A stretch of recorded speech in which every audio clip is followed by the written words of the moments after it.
Welcome to the Groomer Next Door. You're listening to my mommy and daddy. And now our feature presentation. Hi everybody, and welcome to episode 49 of the Groomer Next Door. I'm your co-host Chris Green. Sitting next to me is the delightful, the talented, the gorgeous, and the wonderful Sarah. Hello. And of course, we have the wonderful, miniaturized us, Claire. Hi. All right, well, let's see. Start telling us about this episode. Okay, well, we have quite a few things going on. We did a phone interview with Alicia Maben. And we will go into that in a moment. She, I consider her as a good friend. We've only known each other for a year, but she's a really, really, really good friend, and I'm glad to have her in our lives. Yep. We have a lot that went on in the grooming world. Yep. And we have some actually really unique new features that we're going to be talking about. Yep, and some up-and-coming interviews that we're hoping to get going relatively soon and bring it to you as soon as we can. Right. Well, let's start off with how did last week go? Oh my gosh. I will say, I will concur with, oh my gosh, it's Sunday afternoon and I need another 4 days off. Well, with 2 big dogs each day, and then on top of that, our typical 6 small dogs. Yeah. My body just ached a moment there when you said that, because I just remembered how much I'm in pain. Well, Friday, I think, was the hardest day of it all. Yeah. When our Great Pyrenees was the easiest dog of our day. Oh my gosh, was that ever just the greatest groom ever? I mean, not very many Great Pyrenees get groomed very often because it is quite expensive to groom them. We try to give people breaks as much as possible to encourage them to bring their dogs in, but at the same time is money. I have to support our family. We support nonprofits that we give money to. We have a foster baby that we're giving money to. So, we don't take very much money to ourselves. It's mostly divvied out to places that needs to go. Right. So we try to give them breaks. But a Great Pyrenees, they're super cute as puppies. So fluffy, so sweet. Oh, they're just beautiful. It's easy to take care of. But they still need care at home. Well, that's how it starts out. It's easy to brush. It's easy to comb. Well, once they start pushing 50, 60 pounds and bigger, it gets harder and harder. So most of the Great Pyrenees that we get in, it's kind of sad, but we have to strip them down short.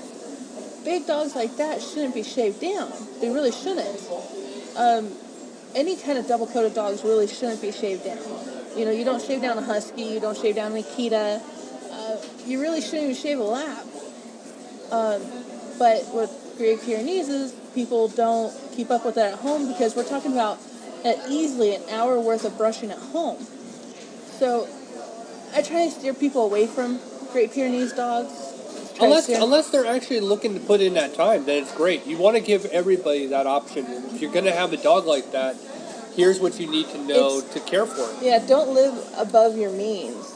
But Princess's owners found Princess wandering out of nowhere. No home, nothing. She was famished, very skinny.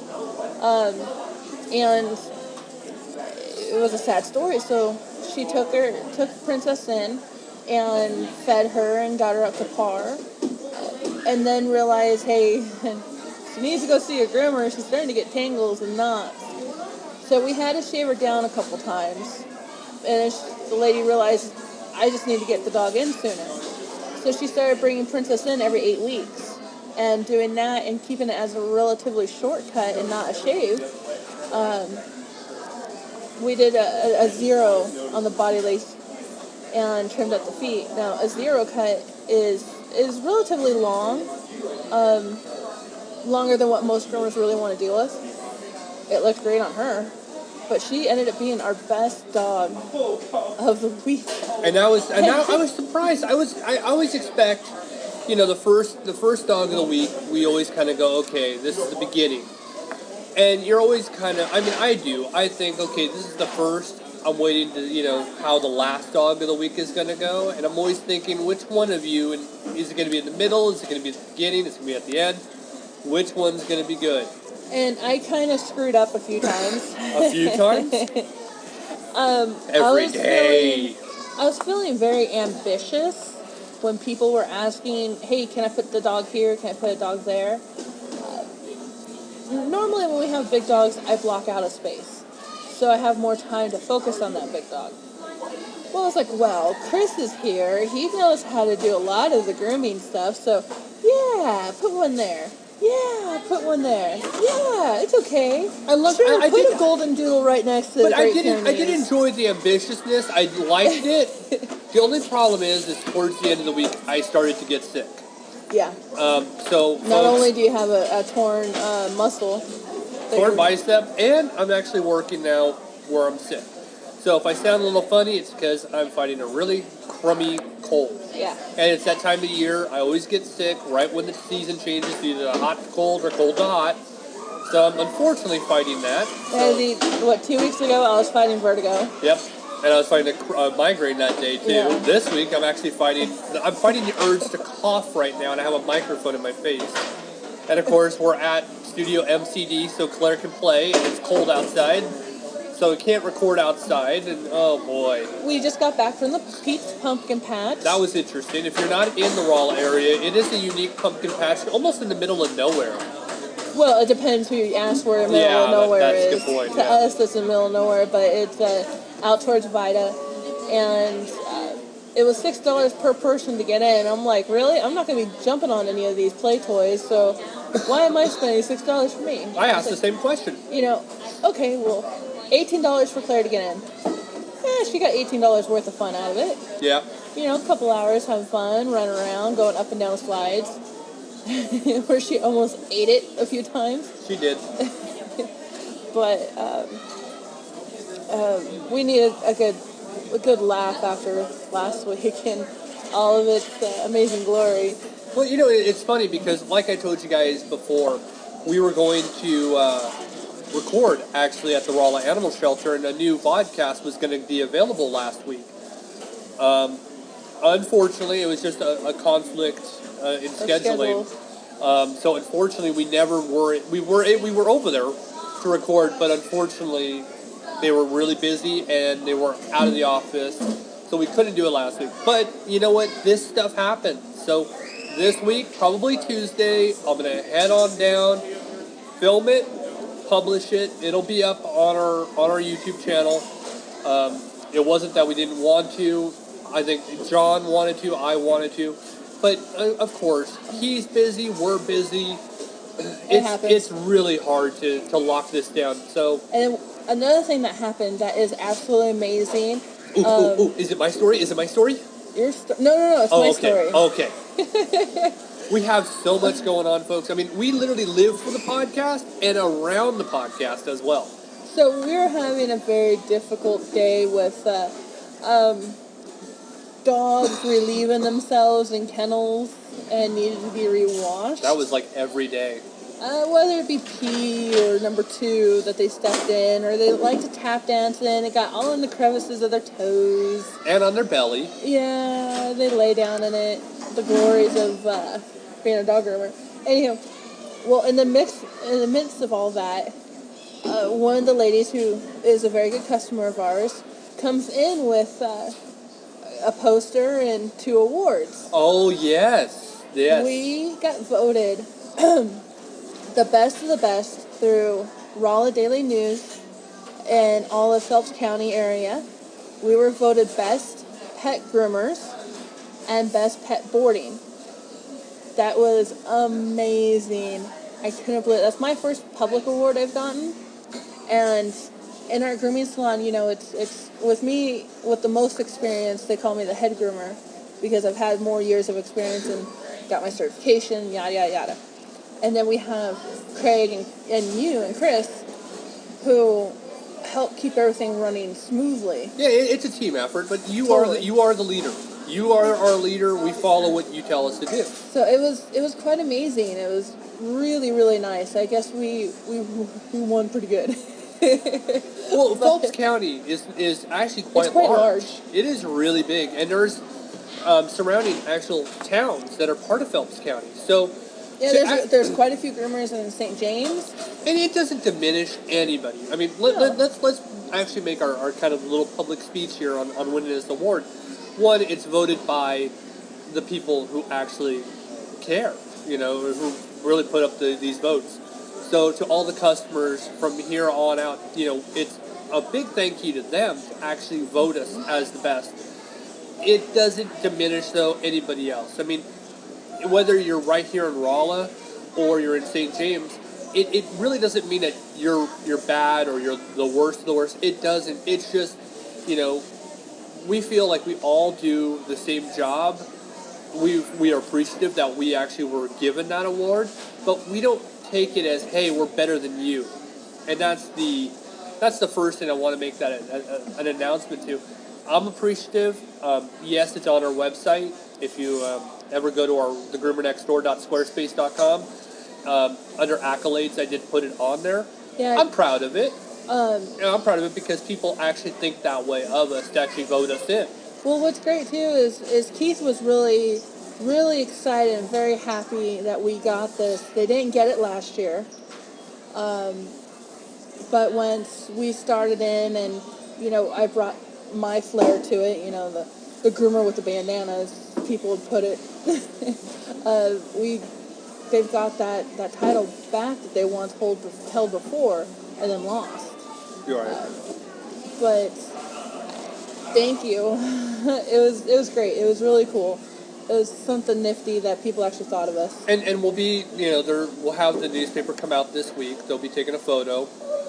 We'll have it online as well, the article and stuff like that. We'll have it online, but it'll air at another time. But yeah, it's just going to be like a half-page advertisement / just a bunch of stuff that we have going on. Yeah, so not enough people know in this area that there's better dog food for your dog than what you can get over at Walmart, Kroger, Country Mart, CVS Pharmacy, and I think they have dog food stuff there too. I don't know, never looked. But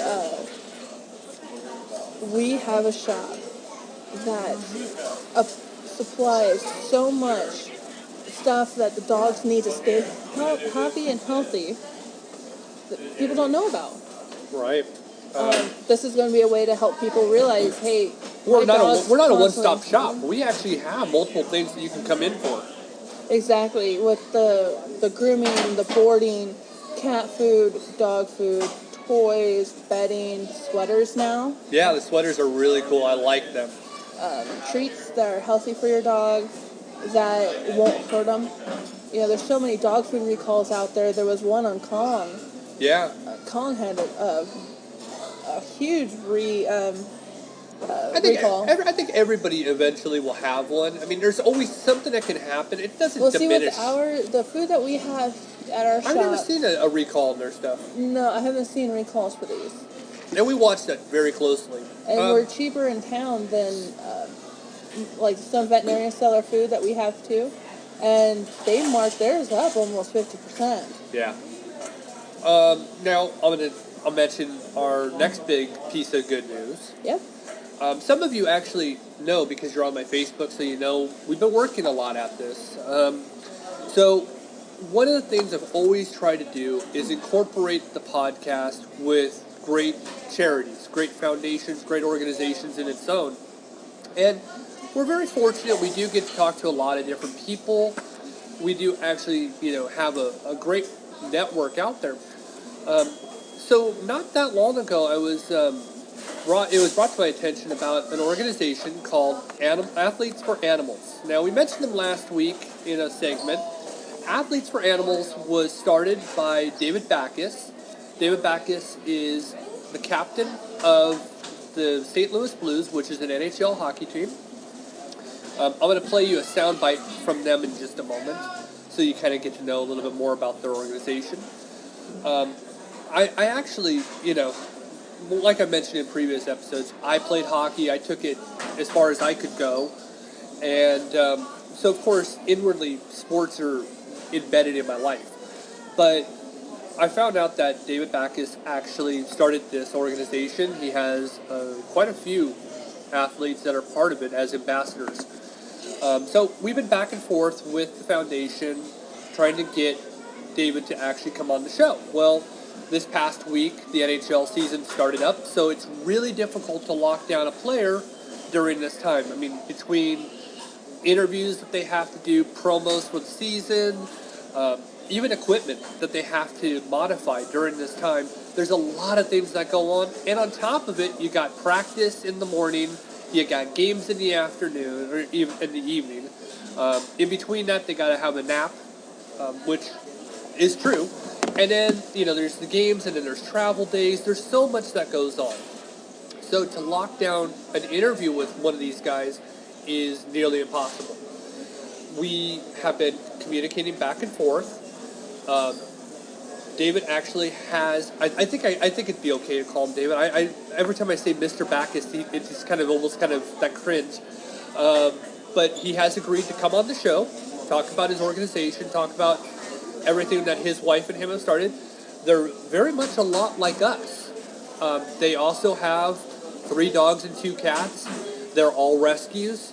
They're passionate about animals as much as we are. And it actually is a great fit. I'm really hoping that we can actually work with A4A on a regular basis, continue to spread information about them. That's one of the things that we were talking about is after the interview is over with, where do we go from here? Well, they have a great organization, great foundation. They want the same things that we want. We have the podcast. If we can work together, mentioning different things that they're doing, continue to bring on ambassadors to talk, whether it's a chairman of the board or a volunteer or whatever, we'll continue to put people on and continue to spread the word. Now, another thing we found out last week is that, and this is all just new stats because it just came out through the place that we host our podcast. Over the last month, they've finally started recording where all of our show has been played. We have been played in 19 countries and almost all 50 states. So that's a huge thing, and that's only in the last month. So where can we go by next month? So we don't have an exact day we can lock down with David Backus, but it is coming up here very soon. It could be the next episode. We don't even know ourselves, but we're very excited. We're very pleased, and again, another humbling moment to actually put part of the show. It just shows and proves the better person you are, the more patient you are, the better things that'll come your way. I mean, we know of people who aren't patient, who are rude, who are just outright mean, and right now the world's crumbling around them. Right. It's like, come on, folks. Well, and the thing about this is, these people, we would have completely had them on the show ourselves. I mean, I would have loved to have had other perspectives on this show, which actually leads into the next part of this. Part of this whole, David Backus option of having somebody like him on the show, it opened up a new idea. We're going to open up the floor to you, the listener. We've always said the show was going to be for people to actually enjoy and participate in. So we're encouraging you. If you have great pet stories, you have adoption stories, you work with organizations, please do us a favor. Send us an email, thegroomernextdoor@yahoo.com. Let us know what it is. We will actually call you up. We will record the interview. And we will put you in the podcast because we want to hear these stories. These stories are what makes it all worthwhile. So, again, if you know somebody who has good pet stories, feel free. Please or send us. If you work alongside another nonprofit in your area and you would love to get their information out to all over, Yeah. we would be more than happy to talk to them too and see what their organization is supposed to be about. Right. There's some out there that I do not agree with, and there's some adoption agencies that I do not agree with. One would be like what happened to Ellen DeGeneres, where she adopted a dog and then loved the dog and all this stuff. We'll come to find out she didn't have enough time for the dog. Well, her housekeeper, who has a family and kids, loved the dog, took care of the dog, so she gave him to him. Yeah, I remember Then the this. adoption agency called to see how the dog was doing, and she goes, well, I couldn't keep him, so I gave him to my housekeeper. And they forced that family to give the dog back. In that contract said that you cannot give this dog out to anyone else. Yeah. And if so, it goes back to us. So nobody ever truly owns their dog. Yeah, and I think there's only like one or two organizations out there that do this. There's a lot. Is there more than There's that? quite a few of them wow. out there. It's very popular. I can understand why they would have it there. So people didn't just buy it, adopt under their name and use them for something else. Right. I can understand making follow-up calls, but once you pay the money to adopt, that's yours. Yeah. One of the ladies from Missouri Lost and Found said it the best. Missouri Lost and Found Paws. Paws, yeah. She said in the courts, when they need dogs to be treated as property, they don't do it. And when you need the dogs treated as living animals, they aren't. They're treated as property. Right. So in this case, it was too bad this dog wasn't treated as property, because Ellen should have owned that dog, and that property should have been hers to do with it as she pleases, especially since it wasn't anywhere near danger. And so Ellen had to break the kid's heart and take the dog back, and then the shelter got it. She didn't get her money refunded to her, so they pocketed the cash that she spent for the adoption, and they're going to get more money once they find another home for that dog. And then that dog just has to go through that stress, withdrawal. I had a home, now I'm back in a kennel and a shelter. It's a sad story. But, we do want to hear from everybody who has these great adoption stories, especially adoption stories. We have Adoption Corner, part of our show, for a reason. We love to highlight everybody who's adopted an animal, whether it's a cat or a dog or whatever. Just tell us your story. We'd love to hear it, and you can be part of the show. Actually, I'm just going to transition. We are going to actually give you our very first ever interview from a long distance. I haven't come up with an intro, the pet phone, or I don't know what to call it yet. We'll come up with something. Call-in interview? Yeah, but I want something clever. Oh, clever. I'm going to be clever. So this is Alicia Maben. She used to work here at Shadowood. She is now out in Hawaii. So we're just going to let you guys enjoy this. Go for it. Okay. Here we are. We have Allie, who has been, I would say, a long-term friend, but we've only known each other for, a year? Yeah. Yeah, I would say about a year. But it seems like forever. We wanted to know how you got started working for Shadowood and what made you move to Hawaii. Really funny is Craig, one of the other employees there. He's one of my good friends, and I actually have known him for more than 1 year. He would always have to work the kennel late at night. The evening shift, letting the dogs out and giving them their nightly feeding and letting them out. And so I would always want to come up to Rolla and kind of hang out with him, but I couldn't because he was always working. Well, Keith always said, hey, if you want to help him to get out of here earlier, you're more than welcome to come up here and help. And so eventually I just started coming by just to hang out because the environment is so nice and everyone there is so cheerful, and Keith is so welcoming to even people who aren't even his employees. I mean, it's a great environment. And eventually, one day I was just in there, and everything got kind of hectic, and he gave me an index card, and he told me to put down your hours you're working today, and that's kind of how I got started. I actually remember that. I remember that day. Yeah. Because it was probably like November. November. Whenever you guys got there. That would have been like November, December, something like that. Yeah. Yep, you guys are already there, and he's like, Allie, I need you, and I'm like, all right, what's up? And he's like clocking your work, and I'm like, okay. He's like, I'll get you your W-2s, in a couple of days. I'm like, you got it. So that's how I started working there, and then ever since then, I mean, I've been in the Shadowood family. So And then you got deported to Hawaii. Explain how that happened. I got deported. Well, I married an Army soldier. We known each other for 3 years, and he went to basic training in April, and then he graduated in July, and we got married the week after he graduated, and then the week after we got married, he ended up flying out to Hawaii for his first station at Schofield Barracks. And I flown down here on September 17th. It was really hard to see everyone leave me. I didn't leave them. They left me. No, just kidding. But it was really hard to move. And but, you know, it's a good experience to get out of what you know and start your whole life with someone that you love and kind of live day to day. How sappy. It's a sappy moment. Oh, wow. It's the first sappy. That's the first sappy moment on the Groomer Next Door. No, it's sappy. It's a good sappy. It's a good one. It's a good one, though. I sure do miss you guys. That's for sure. Well, we definitely miss you. That's for sure. How much are you missing Audie? Oh my goodness. You have no idea.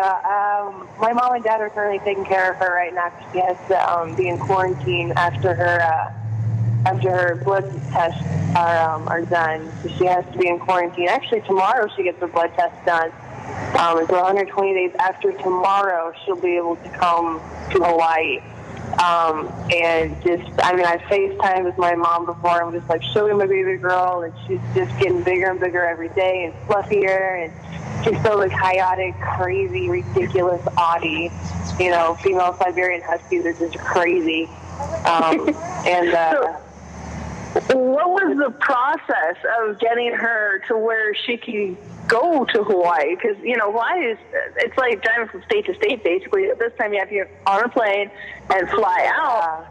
So what was that process like? I know you had to move over before you got to take her with, so that's got to be a bummer. Hawaii has this policy of, like, no rabies because they've never had rabies ever. So, I guess they're pretty, you know, modest about it. They have this like 5-step easy process that you can do to start. It's basically the dog has to have 2 rabies shots. It has to get microchipped, and then it has to get blood tests after a month after you get the microchip, which is kind of weird. I don't really get that situation. And all of this is about a month apart, so it's about a 4-month process just to get her to the blood work. And then after the blood test, after she gets the blood drawn, 120 days after that is when she can come over. And basically, she can either be quarantined inland for 120 days, or she can come here and be quarantined for about $20 a day. And we're not really rich, so we kind of went with the inland one with my mom and dad. So, but really, it wasn't that bad of a process. You know, it was mostly doing the upkeep of making sure your dog is healthy and safe, just a lot quicker than what you would normally do. Like we did 2 rabies shots in 2 months, each a month apart. Which, I mean, it does not harm the dog. Right. It's just how they did it, and, you know, I mean, we really want her here as soon as possible, and since it didn't harm her, you know, we went along with it, you know, a rabies shot this month and a rabies shot the next month. So either way, she was good. She's kept up on all of her puppy vaccinations because she's still considered a puppy. But other than that, after her 120 days, she's coming over here and finally get to see our dogs again, because, man, we miss her. I can only imagine how hard that would be to totally say, I got to go, because, you know, being an Army life, you don't exactly have, oh, don't worry, you got 1 year before you're going to go. No, it's, hey, you got a month, get your affairs in order, go. It's crazy, and, you know, everyone said, oh, having a dog, you know, and moving around with the military is going to be hard, but you know what, if you love the animal enough, you're going to do it. Now, what's the hardest transition from moving from a state like Missouri, where you're just landlocked, to a state that you're ocean-locked? It's really different. Gas prices are ridiculously high. Anything like milk is about $4 a gallon. You know, it's a really big environmental change too. Like there in Missouri, you guys are going through fall, almost winter, and we are hitting summer still. I mean, it's the same degree year round. One thing that really changes is the wave height. We went to the beach the other day, and the wave height, I mean, just the waves crashing onto the beach are just phenomenal. They are crazy high and large and loud. Yeah, that's the craziest thing I've ever seen in my life. I mean, I've never seen waves unless it's a boat making it on a river. So, you know, I forget the fact that, you know, going from California to Missouri, that most people in Missouri have never really understood the sound and the energy that is coming from the wave. I'm like, I can hear it still to this day. Yep. Loud? Yeah. I never really classified it as loud. Yeah, now what would you think? Do you think that moving from a small place like Missouri to a big place like Hawaii is harder? Or do you think it's harder to actually move from a big city to a small town?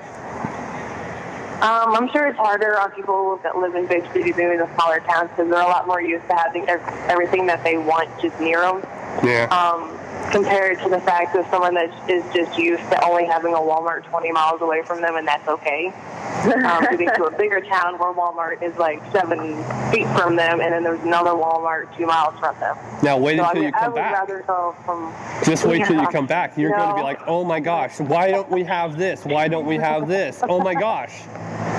Welcome to our world. I'm still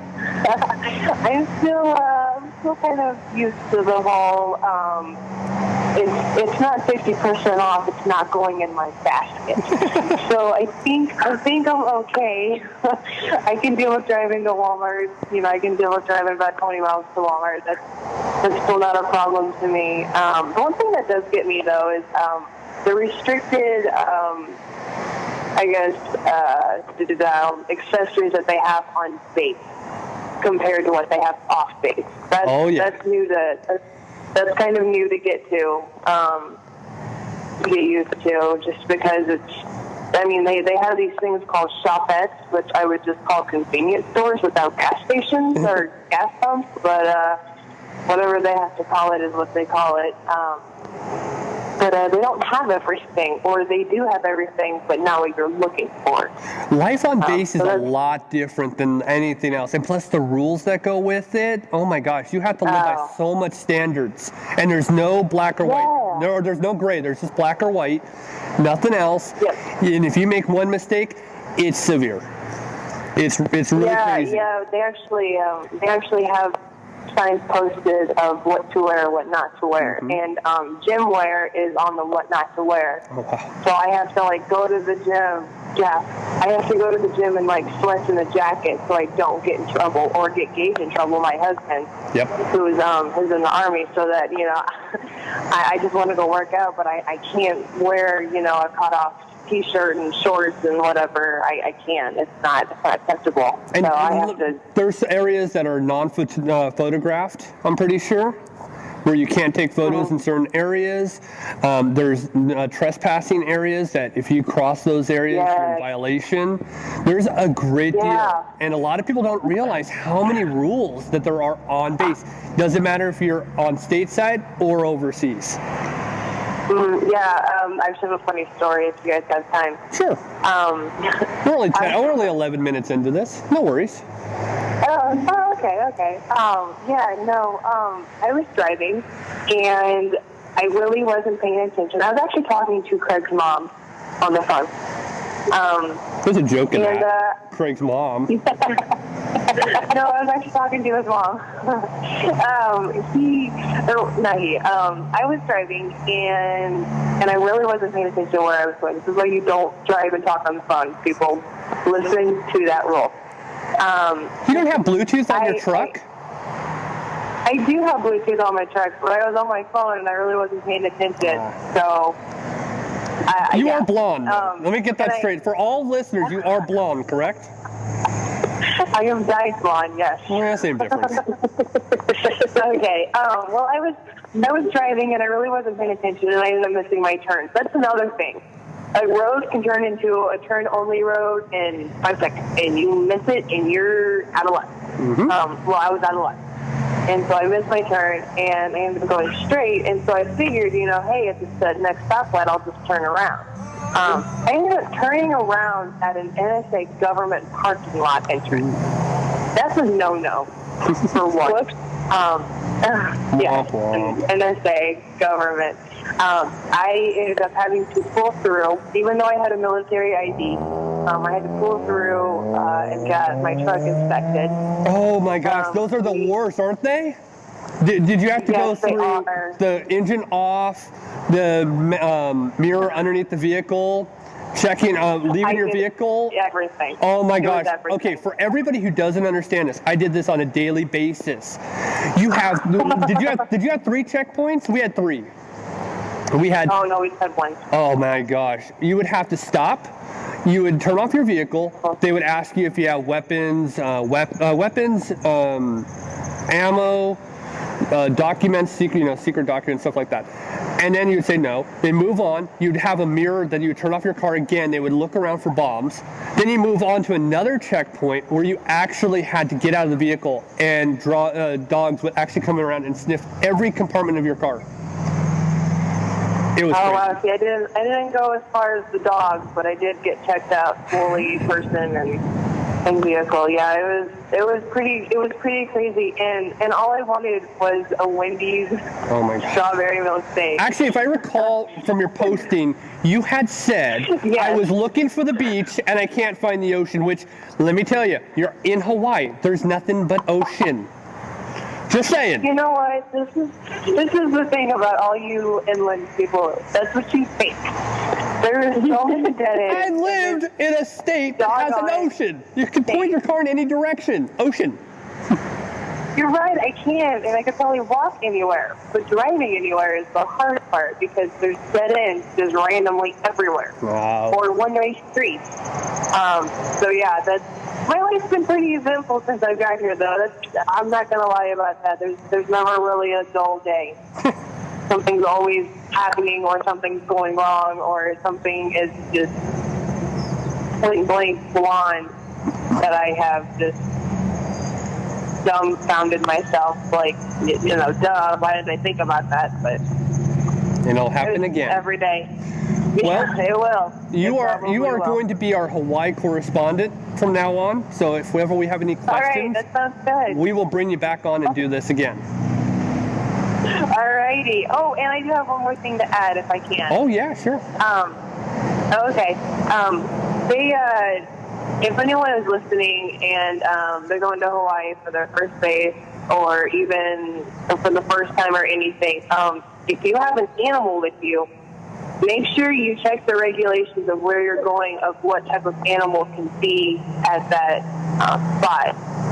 On base, I know a lot of terriers, mostly pit bulls, this is dumb, are not allowed on base. That's really interesting. So be sure, yeah, not really because of how people think that they are, but it is. But be sure, if that's another thing. You got to make sure if you have an animal, check what the restrictions are on what type of animal you can have there. Because Hawaii is pretty big on that one too. So, well, good to know. I did not know that. Well, and obviously you know this. You're the very first remote interview we've done, so you will be the first, and definitely not the last. But great. Yeah. Well, thank you. Should we tell her the reason why we're doing this? We will tell her. We'll make her awake. We'll tell her in a second, but we're going to cut for this. All right. So thank you very much, Allie, for being part of the show, and we'll talk to you again soon. You're welcome. All right. All righty. So thank you very much, Allie, for being part of this show. We really appreciate it. Oh, we miss her so much. Yeah, actually, I miss taking her phone. I miss taking her phone, hiding it, and letting her yell at Craig the whole time. She is so larger than life. She's a big personality. I don't see how anybody could hate her. If anybody hates her or doesn't like her, they have some serious personal issues. They probably don't have mirrors up in their house. Yeah, exactly. They can't see themselves. Yeah. But we worked with her for a year. It feels like she was always there. I've always said it feels like I was always at Shadowood. Like, this was my spot to be in, and this is how I should have been, where I should have been this entire time. But It's weird because I feel the same way. Like I've had my share of jobs. I've had some really unique ones, some fun ones, but this is still my favorite place I've ever worked. Right. And with her going, it was like, oh, and then Leah went to college. We and get it's her like, back though pretty soon.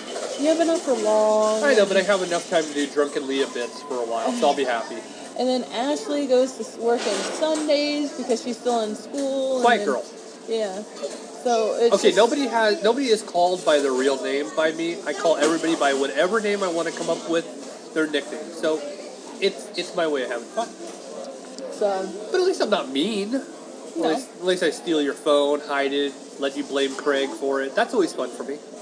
That was quite fun. That was a lot of fun. It was fun the first 2 times. The 150 times after that, not so much. I never found it to be not fun. It was always enjoyable. I had a blast. But it was great to actually have her as our very first call-in. I mean, come on, we're all the way in Missouri. She's all the way in Hawaii. It was a lot of fun to actually be able to do something like that. And it's nice to see, or hear her point of view in Hawaii. Like she said, you gotta be careful where you go with what kind of dog. Yes. And you gotta have all these different stipulations you have to go through. A dog's had to have at least 2 rabies shots. And she's right. A dog getting rabies shots a month from each other isn't going to hurt them. How many dogs that just go get a rabies shot, get loose, and someone picks it up and gets them another rabies shot, doesn't hurt. But the quarantine, the blood work, all this other stuff. Her husky's still a puppy. Yeah, it's kind of rough. I mean, it's hard for her to be away from it, too. 100 and some days away from her puppy. That's a lot. Yeah, and Audie's adorable. Yeah. I mean, Audie was absolutely adorable. I almost put Audie in the car and took it home with me. But I have a feeling she would have chased me down. And, yeah, maybe took our daughter. I hope Audie's tail grows in thicker. I know Allie wanted her tail super thick like Katana's would be. But she's still got a lot of growing to do. Yeah. I want to see pictures of her, but that was an entertaining, first attempt at this. I mean, it isn't easy to make this thing work. So, again, I don't know how it's going to stand at the end of the master track when I'm done with the editing. But next time, like when we have Bacchus on, it's a test and adjust stage. Well, what we'll do is that we'll go into quiet rooms. I was outside of McDonald's. You were inside. And it was, there's chaos. And I probably don't sound so great because I'm congested. So, yeah, it's rough. But I personally had to turn my volume down. Well, just to be able to hear I couldn't turn it down because I couldn't hear Allie. You were coming through loud and clear. You were coming like down. You were too. So you're a big old loud mouth. That's why I do a radio show. So, all right. Now, I like to move on to animals, athletes for animals, just a little soundbite that I have for them, so everybody kind of can get used to this whole idea of who's going to be coming on the show. Personally, I should have played this earlier when we were talking about them. Yeah, I know. I was thinking about it, but we went off into our own little world, right? Which we do so well. It's a preview to an absolute great cause. I love this stuff. So you know exactly who we were talking about, 25, 30 minutes ago. Here's Athletes for Animals.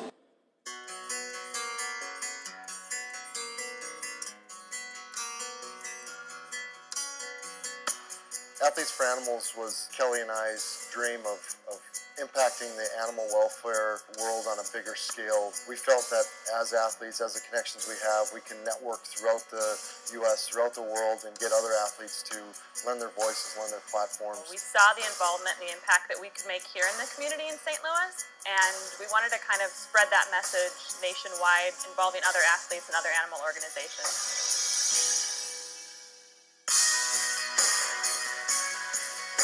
When you have the youth in America that looks up so much to athletes of all sports, really, you have an opportunity to be of influence to them. Whether it's doing different events or just speaking on TV, you get the word out about what these animals need, and the voice is heard by a wide array of people. I love the concept of getting athletes from all different professions and across the country all together for one common goal. we're all over TV and doing interviews, so I think the more that we speak up and talk about this, other people are going to listen and maybe jump on, and they might step up and try to do something about it. So if you can get that next generation and have a few athletes kind of stand out and kind of say, yeah, this is how much we love our pets. This is what you're supposed to do with the pet. This is what you're supposed to do with the dog. Hopefully it makes a difference. You start making a change, and you start seeing less and less of these animals needing to be rescued. In developing Athletes for Animals, we recognize that there's amazing shelters and rescues that are going out and pairing up adopted families with animals. We figured they're doing an amazing job. How can we support them? How can we help them out by giving them a little bit of notoriety, a little bit more public awareness of the great work that they're doing? And through this organization, we're able to do that. I think just getting the word out in communities about how to help stop the problem of abuse or spay and neuter, or just getting them off the streets and into loving homes. I think educating people on that and having a voice out there will really help. I think just like a lot of things, awareness, just things they can do to help, just to give them a chance. We know the impact that Cammie had on us as a family and how much we love her and how much she loves us. So I think if we can just share that message and take some pressure off the shelters where there's not so many animals going into shelters and they're going into great homes. We always joke that they're our children because we put so much love and care into them, and we just believe that every dog really and cat deserves to be treated that way. And any way we can raise awareness for that, we're all for it. We're really excited about the possibilities that this organization can have. We think that there's so many wonderful groups across America doing amazing work for companion animals, and we feel that there's power in numbers. So by all of us working together, ultimately we can find homes for every dog and cat. All right, so that's everything that there is to know about Athletes for Animals. So I hope that kind of gives everybody a little bit more idea. It's more of a preview to, the next, big thing. And again, everybody needs to, know about these different organizations so that, maybe they want to be part of it some way, somehow, volunteer, or if you're one of those people that like to donate money, it's another organization that probably can use every bit that they can get. So, yeah, definitely. And I would love to hear him speak about the 2 dogs he brought over. And well, we talked about that last week from Sochi. Yeah, I really want to hear that. It would be nice to hear from him and how they're doing and such. Well, he's done everything that I wanted to do. He literally has lived the exact life I wanted to. So it'll be nice to actually hear from somebody that I always inspired to be. I mean, he had a great college career. He has a great NHL career, and to be an Olympian for USA. I mean, he really, honestly, I would never, ever expect him to go that far, but he had everything that I always wanted to have. So, it's almost kind of like, I feel like a little child in a sense, like, tell me stories, and admire somebody like this. It doesn't hurt that he's only 100 and some miles down the road into St. Louis, so you can pretty much watch every game. I know. Yeah, we don't go to games anymore. Yeah, it's kind of hard to go to games. It's not because we don't want to. It's it's not the players that make sports difficult. It's the fans that make sports difficult. Yeah. We hear about it all the time. You go to a professional sporting event, you leave the game, and somebody jumps you in the parking lot. For no reason. At Angel Stadium. Okay, Angel Stadium. Yeah, Angel Stadium with the Royals. It happened outside of Dodger Stadium, not this season, but last season, right. I think. It happened in Oakland. It's happened in San Francisco. I know now we're just talking about all the California teams here. It happens everywhere. And it happened to us actually one time. Yeah. We were there watching the Ducks and the Blues play, and we're sitting there talking smack about the Ducks. Yeah, well, when we talk about, sports, Sarah and I can sit there, we can talk about it from more of an internal perspective. We see things that probably a lot of fans don't see because of being part of it. So Sarah and I are having this conversation about the team that we were, rooting for, which, was the Ducks. We grew up out there. And we have always, ever since Jaguar left the Ducks and Hiller took over as number 1, we have always disliked this guy. Oh, yeah. Personally, as a person, I've disliked him, and I've disliked him as a player. never liked him. So we're sitting there and talking smack. We were not yelling smack, though. No, we we were were talking amongst ourselves, not standing up, being rude drunks, you suck, or anything like that. No. We were sober. We weren't drinking at all. We had never a soda. drink at games. Yeah, we had a soda. And, yeah, we had our duck jerseys on, but we were sitting there talking amongst ourselves about Hillary. Ducks were losing like they always do against the Blues. The Ducks can't do anything against the Blues. The Ducks just... It's like the kryptonite. Blues are their kryptonite. Yeah. The Blues just spank them each and every way. And that was fine. I mean, that's fine. We go to hockey games, and we actually go to enjoy it. Right. To enjoy the athleticism that these guys, have. So, a guy behind us tells you to shut your Shut the mouth. blank up. Exactly. And I just looked at Chris. I was like, don't worry about him. He's drunk. He's probably not very educated. He wasn't even drunk. That's the sad part. He was sober. And so... And it was like, okay. And I mean, look, I'm an athletic build kind of guy. He was a very large, robust kind of guy. Short and squat. Yeah. Yeah, short and squatty. Obviously, you look at the two of us, you can tell one of us actually was athletic, and one has never seen a pair of skates in his life. Yeah, so I was like, don't worry. And then I just turned her over and watched the game. Just watched the game. And then he popped off with something else, and I finally told Chris, I was like, look, he's a effing retard. I said some mad words, wasn't always a good girl like I am now. And the guy looked over at me, he goes... No, you're missing a big factor here. I don't know, when I just turned away, it was like, I'm not even gonna even say anything. I was just like, look, man, I'm not dissing the Blues. It's actually the team I'm rooting for. Yelled, it's not him. We're talking about the and Ducks. it's like the refs are making bad calls. Whatever. And all of a sudden, I felt like this little swat, but it was a fist, hit the side of my head. Now, again, I was very well known in Southern California in the hockey world for being a hothead. That's what got me a lot of NHL friends, was because of that little mentality. And he swat me in the head. Now, of course, being a player that was the way I was, usually I would have grabbed your shirt and beat the crud out of you. But even at that point... You stood up. I did stand up. And his face dropped. Again, I'm not a small guy, and I'm not exactly well-tempered at times. So I was yelling, get the usher, and nobody's looking at us, and everybody's looking at us saying, shut up, sit down. And yelling and everything profanities else. At like us. We were actually the ones that caused this problem. And we didn't do anything. So then we turned to leave. No, you actually went to pull me to leave, because, I had red in my eyes. To leave. And he did it again. He punched me. You in the head again. Oh, yeah. And this guy, I just want to let you know, fast forward, he's still alive. So, the funny part here is what's coming up. Oh, boy. I grabbed you. I was like, don't listen to that. And I said some vulgarity. It wasn't nice about it. I'm pretty sure I had some vulgarity out of my mouth, too. He says, you shut up, you ugly... Blank. It rhymes with a witch. Yeah. I looked at him and I said, I'm ugly. I got my face right in his. And you were more crotch level, because he's a level above us. I said, you're calling me ugly? I said, dude, you haven't seen your wah in over 2 years. And trust me, it was more than 2 years, folks. I reached back, or I pulled back my fist, I went to swing, and Chris I caught your arm. Me. Yeah. And then shoved me out into the aisle. Yeah, we had to get out of there fast, because, He shoved me so hard that I had to go to chiropractor for weeks because of it. I had to pull you. I literally was almost carrying you down the stairs. Me going to the chiropractor is a lot better than me going to jail. He went to jail, actually. He went to jail.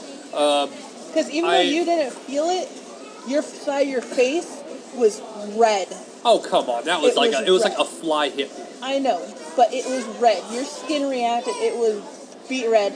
The guy pulled my hair. We lost both of our sunglasses that a cop had to go up and get. Yeah, well, actually, the cop was trying to talk me down. Just let him go. And the cop actually was pretty funny. He had some choice words to say about it, and even said it to his face. He tried to talk me out of pressing charges, but I'm like, if I don't get to beat him up, and I said it right to the cop, if I don't get to take my 2 punches at him, then he's going to jail. And the cop's like, well, I can't let you do it. I'm like, well, then he's going to jail, one way or the other.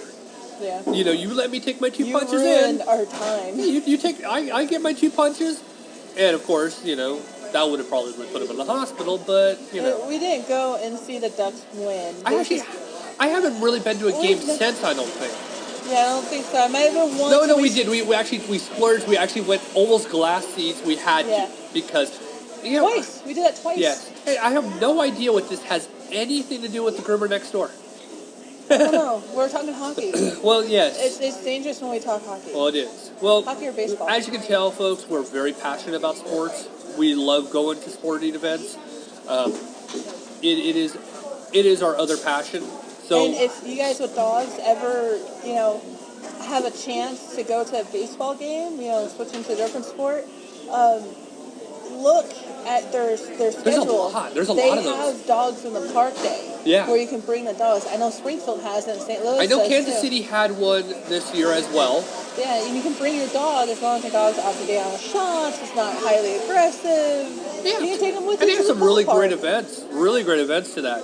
I mean, there's a lot of events. A lot of sporting events actually are pet friendly for a special day, and it's a lot of fun to go to. But yeah, that's our story of one of our last trips to the Blues game.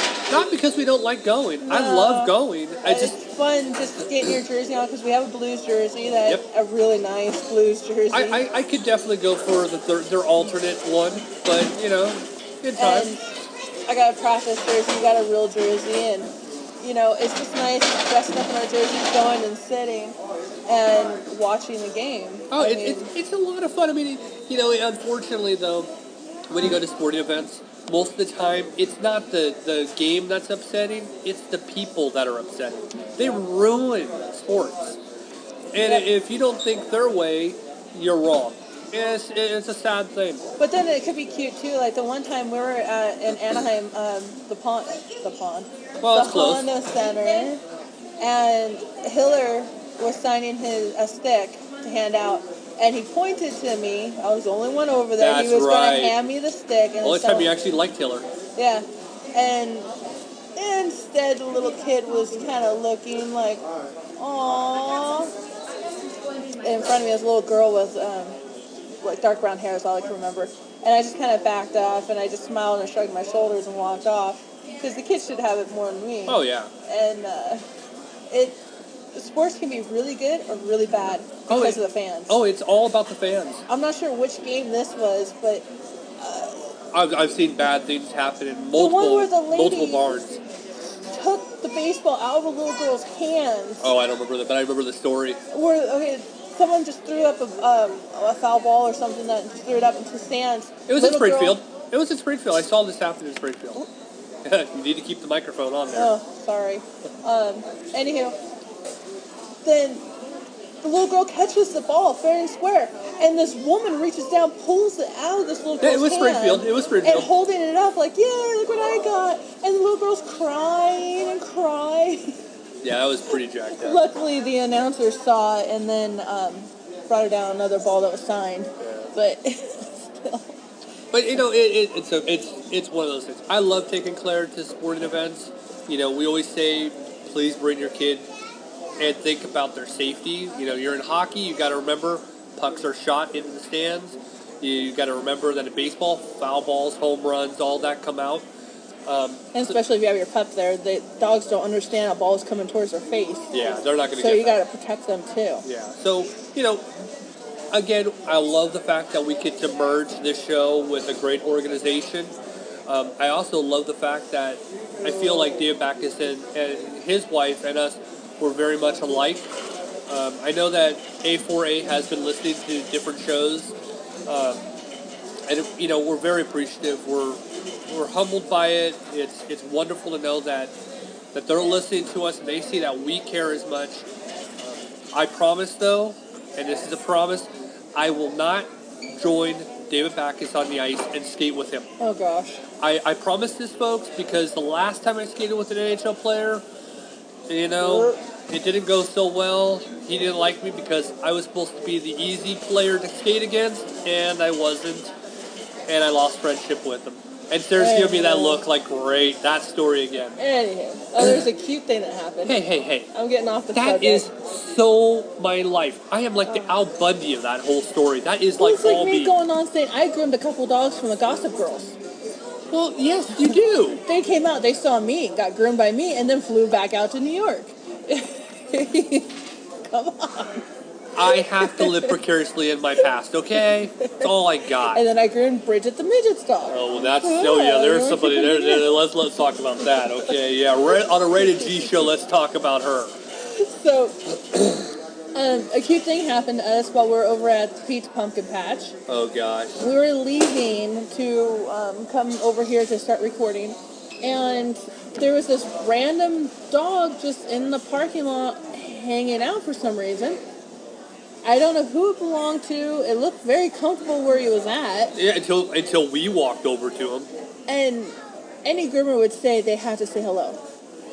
Anyone that does the dogs have to say hello. So we go over, and we're like, "Hi, puppy!" It's some kind of massive mix. It's a brindle. He had to be anywhere between 8 and 10 years old.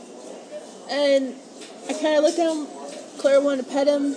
I was like, "Hi, puppy!" I gave him the baby voice, and immediately his tail started wagging. I'm like, "Okay." No, he wasn't just wagging. He was like, "Sweet, I got myself a new home."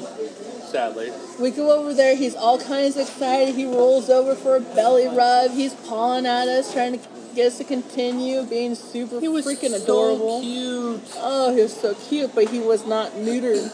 Well, neutered. We don't know who he belonged to. He sure was wanting to go to everybody, though. Yeah, he was adorable. Oh. I mean, anybody can take him. If he was like if he belonged to the people, anybody could just go up and take him.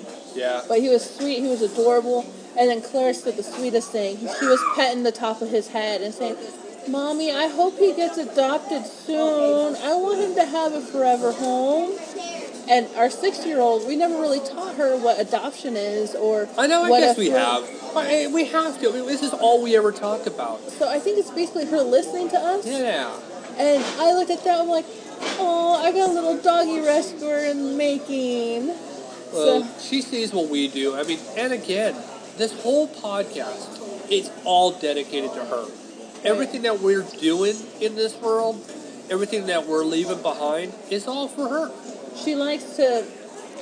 I have a feeling that she's going to be something in the veterinarian world, if she can make it. I still hope she goes to college on the sports academic scholarship. Yeah. She loves to go and help take care of the animals. She sees me putting the ointment on Rambo because of his ringworm and we got to do a Rambo update after this. True. Washing Rambo, doing nail trims. She sees me do that. She wants to help. She wants to be very hands-on with this. The only problem is that everything can be very dangerous if not done properly. Yeah, so I can't let her help very much. She's sick, so it's kind of like you got to be very cautious on what's age appropriate. Exactly. All right, well, let's move on. Let's move on to our Rambo update. We're sorry, folks, we didn't get to that. We were talking about so much last week. We had so many different things to actually add into the show, so we forgot about Rambo. Rambo has almost doubled in size, if not more. He is huge. You can't pick him up with one hand, it seems like, anymore. Instead of having more of a smushed face, kind of small, it's starting to angle out now, so he's looking more and more like an adult cat as we go. He has triggered something in Belle Grande, our Chihuahua, where Belle wants to play all the time. That just happened this week, though. Just happened. And Belle Grande is not the I play with you type of dog. Right. Belle is the I want to sit on your lap, almost kind of lay on its back. So it looks like it's upright in a sense, but wants to lay on you, stay with you, sleep next to you, doesn't want to leave your side. Really a lap dog.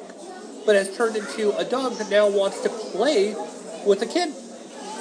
So it's absolutely amazing to actually watch this. I have never seen Belle do this. So it is a lot of fun for me to watch her. And she does a little growl with her. But she won't do that with, or him, I'm sorry. All of our animals are girls. Except for Rambo. Or I call Rambo Gus. Gus is the name I've given Rambo. It's my nickname for Rambo because it had ringworm, and ringworm is a fungus. Right. So I call him Gus in short, but that's my name for him. But his treatment has gotten so much better. He's pretty much cleared up now, and After he gets his neuter in November, he should be ready for adoption. Can we keep him? No. He followed us home. The other dog almost followed us home, too. So? There's only so much room in a 3-bedroom. I saw a pig today. Can we keep that too? No. Oh. So, That's a loud thunk that went on in there. I think it was an adult trying to get up there. Why do adults have to get on kids' toys? I don't know. Anywho. But Rambo's growing very fast. He is rambunctious. He's climbing up the furniture. He's really antagonizing Belle to play constantly. Belle runs up and down the couch trying to find him. She can't get underneath the couch. I like when Rambo can. dives underneath the entertainment center when they're running. And all of a sudden you see Rambo dive underneath the entertainment center, sliding on the floor, because we have hardwood floor. And then the dog's skidding to... Yeah, to a stop. Yeah, that's always funny. And you're almost about to hear the thunk with their head against something, and they stop right in time. It's triggered a great deal from not only Rambo, not only Katana, not only Roxy, but even Mama Kitty and Callie are really taking a shine to Rambo. So it has been a really nice moment. And again, here's a cat that should not be alive right now. Yeah. So he had too many things that going against him. Yeah, there's no reason why this cat should be alive, except for the fact that we found him in the street, we saved him, we brought him back to life with the help of PETcall and their efforts of helping with the vet bills to get this cat up and going. Well, they've done one vet visit and 3 deworms. This cat had to have 3 dewormers. I have to check and see again if he still has it. He's going to need a 4th one. But that was bad. The worms were bad. This cat really, honestly, should never, ever have made it. The only thing it didn't have was an ear infection or a broken arm.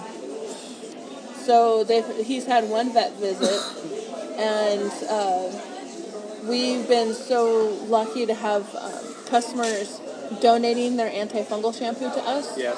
So all I've needed from them, from PETcall, was a little thing of shampoo, just enough to get me through. But and to close out, we're doing really well on our photos, your pet photos after grooms. Yes. We've raised some good money now for PETcall. Well, it's just $5 that we're raising each photo session. You actually are getting a lot though for your you pay $10. Well, I hope. Yeah, they pay $10. $5 of it goes to PETcall. Right. Now, I work on 60% commission, so I get 60% of $10. No, $5. $5 because they get the other half. Yeah. So I get 60% of $5, and that's just basically. But you do nail grinding too. I add the nail grinding.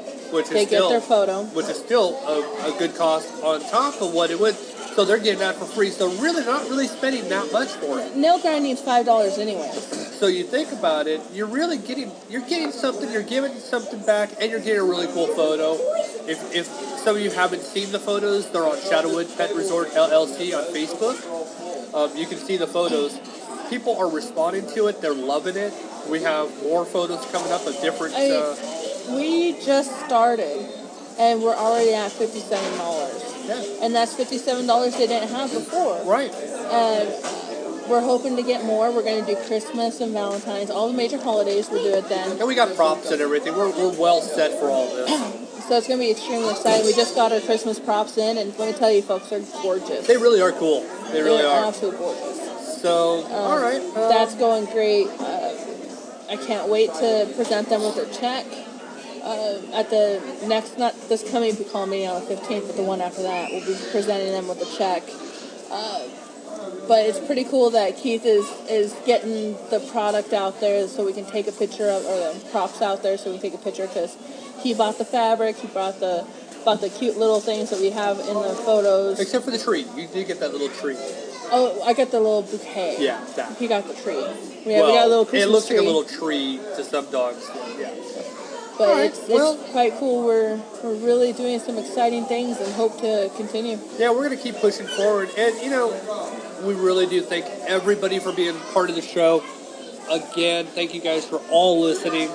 We do encourage, though, send me an email. We'll set up something. We'll put you in an upcoming episode. We really do want to make this show for you guys. We do it every week for you. We think about it all week. I think about it every waking moment, which kept me up the other night when I found out that Bacchus agreed to do the show. I actually did not sleep that night out of excitement, knowing that we've had such great organizations help us out by wanting to participate with us. That's a reward in itself. We hope to continue to build the brand. We're hoping that we can get this even to more than just 19 countries. We want to get it to all 50 states. I know Canada is right there behind us in plays. They're just barely behind us, and that's all thanks to Animal Wellness Magazine, who puts us out there in Purple Leash. We're very fortunate that we've had so many wonderful organizations say, hey, you're doing what we're doing. You're taking it to another level, and we really appreciate it. We appreciate all of them, too. We don't get paid to do it. None of this that we're doing is to make money. It's an enjoyable thing to be able to sit down with you every week, talk about this stuff with you. And then, we have so many, wonderful people that actually listen to the show, like April, who listens to us every week. The moment that this comes available, every Monday morning, I load this thing up on Sunday night. I unlock it on Monday morning right when we walk into work. It honestly is like an honor for me to put this thing together for everybody who listens to the show. I take it as a real honor that you guys listen to the show. The more people that listen, the happier I'm going to be, because I want to see this thing. Who knew people would listen to two folks that... It's a podcast. That's what people do. There's millions out there just not like us.